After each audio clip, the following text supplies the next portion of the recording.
மாணவர்களே, உங்கள் யாவருக்கும் இனிய வணக்கம். மாணவர்களே, இன்று பார்க்க போகின்ற பாடப்பகுதி சீறாப்புராணம். இதற்கு முன்பாக நாம் பார்த்த பாடப்பகுதி ஆனந்தரங்கர் நாட்குறிப்பு ஆகும்.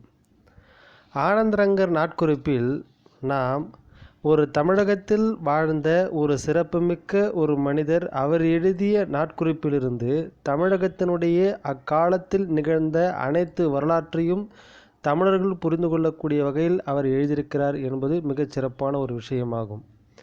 அது மட்டும் இல்லாமல் ஒரு சாதாரண ஒரு குடும்பத்தில் பிறந்த ஒரு மனிதன் ஒரு பிரெஞ்சு அரசாங்கம் மதிக்கக்கூடிய அளவுக்கு ஒரு தலைமை மொழிபெயர்ப்பாளராக மாறி தமிழகத்தினுடைய அன்றைய காலகட்டத்தினுடைய நிலைகளை சிறப்பாக கண்முன்னே நிறுத்தும் விதமாக அவர் எழுதியிருக்கிறார். அதனால்தான் அவர் இந்தியாவின் பெப்பிசு என்று அழைக்கப்படுகின்ற அளவுக்கு அவர் சிறப்புமிக்க நபராக வாழ்ந்திருக்கிறார்.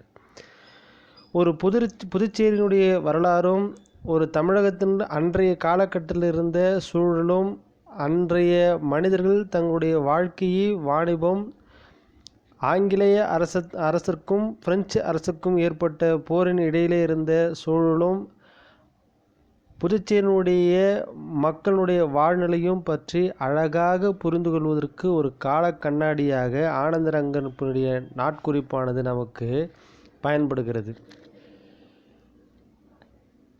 இன்றைய பாடப்பகுதியாக நமக்கு சீறாபுராணம் என்னும் பாடப்பகுதியை நாம் பார்க்க இருக்கின்றோம்.